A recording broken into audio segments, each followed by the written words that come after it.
bit, but I think the one big headline that came in from the budget, which got a thumbs up from the market, was the fact that the budget stuck to the path of fiscal consolidation. It deviated just a tad to about 3.2%.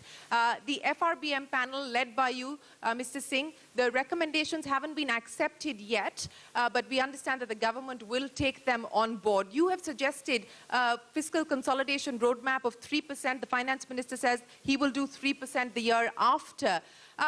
There is some concern, though, on the escape clauses as part of your recommendations, which give the government the ability or the leeway to deviate from the fiscal deficit number. Can you share with this audience what the recommendations are and what the concerns could be on this deviation, and take us through when the escape clause can be triggered?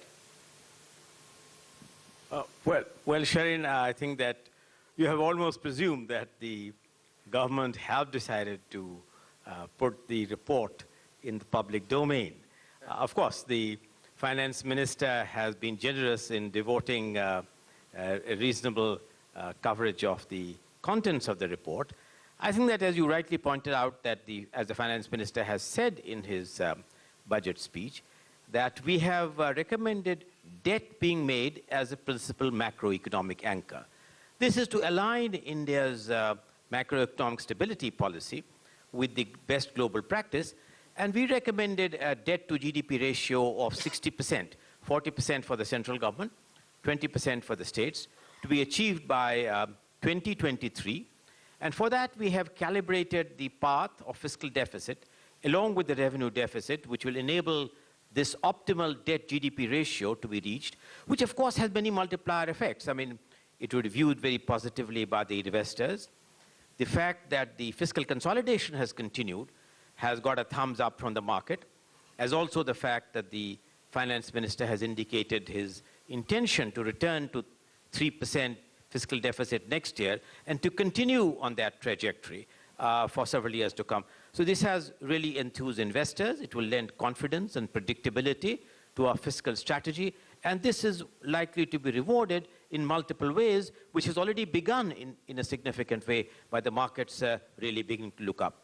Now, you asked a very specific question on the escape clauses.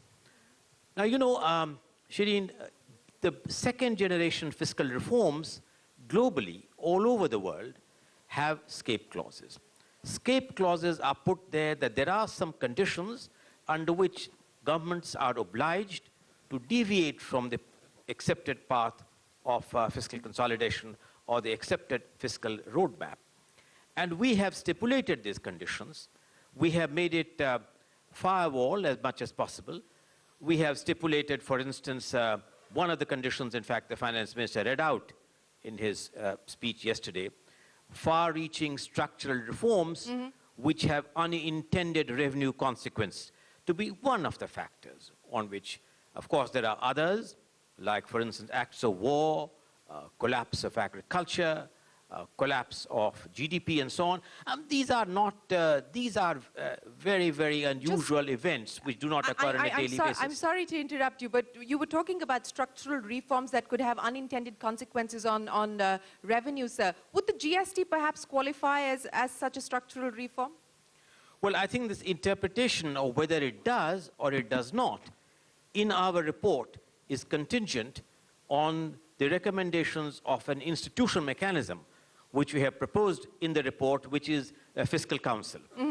In line with the best international practice, fiscal council and the constitution of a fiscal council has been something which has been recommended by it was recommended by the first FRBM in 2003. Okay. It was recommended by the 12th Finance Commission. It was recommended by the 13th Finance Commission. And the 14th By the as well. 14th Finance Commission, which you know.